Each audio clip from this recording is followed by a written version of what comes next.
Hello guys, nakikita niyo ba ang nakikita ko? Gabundok na labahin lang naman itong iiwanan ko dahil pupunta kami ngayon sa bukid para mag-ani ng sibuyas. So bye bye muna mga labahin ko. Grabe yung labahin ko. 1 week lang po yan. 3-4 lang kami nagbibigay. Guys, kung hindi pa po kayo nakasubscribe sa aking munting channel, please pakisubscribe naman po. Malaking tulong po yan para sa amin. At pakiviews na rin po ang iba kong mga videos na nandyan sa ibaba. Maraming salamat po. At ngayon nga po ay nandito na kami ngayon sa bukid. Ito po yung sibuyasan ng aking tatay.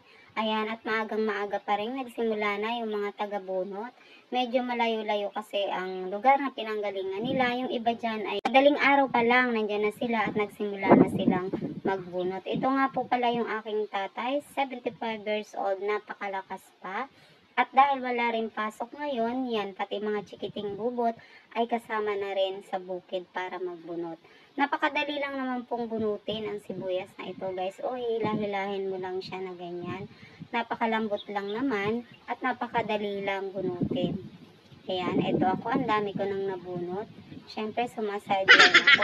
40 pesos nga pala ang isang red bag nito. 26 to 30 kilos lang ang isang red bag.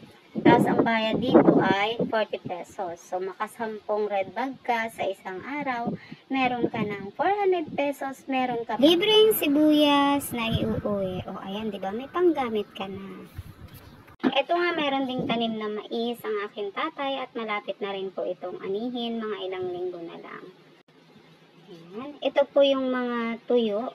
Ayan o, tignan nyo naman. Tuyong-tuyo na. Napakaganda ng gulang ng sibuyas. Ayan. Paspas ate. Baka maubusan ka. Siyempre, hindi rin ako papatalo. Kailangan ma-experience din natin ang mga ganitong pagkakataon. Dali lang, no? Kita nyo naman guys, ang dali lang talagang bunutin. At ang sarap-sarap magbunot. Kaka-enjoy. Ito naman guys, yung mga naiiwan sa lupa kasi wala na siyang dahon. Sayang naman, kaya sinagraw ko. Ayan, after na mabunot, dinadala nila yan sa ilalim ng puno ng kahoy o kaya pagsasama-samahin nila yan para tanggalan ng dahon, para putulan nila ng dahon. Ayan, ganyan lang oh, napakadali lang gamit ang gulok. Siya nga po pala guys, 65 pesos po ang kuha ni buyer dito sa aming probinsya per kilo. Unlike nung nakaraang taon po, 150 pesos po ang kuha nila per kilo. Panalong panalo po nung nakaraang taon. Sobrang mahal naman po kasi talaga ng sibuyas nung nakaraang taon. Unlike ngayon 65 pesos, pero okay na rin po. Panalo pa rin naman po si tatay dyan.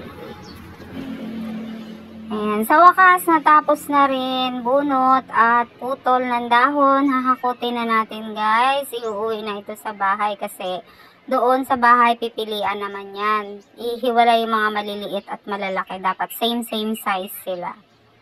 And shout out sa aking masipag na pamangkin. Salamat naman at tumulong ka. Ito na, nakalatag na dito sa may semento. Pipilian na po namin yan.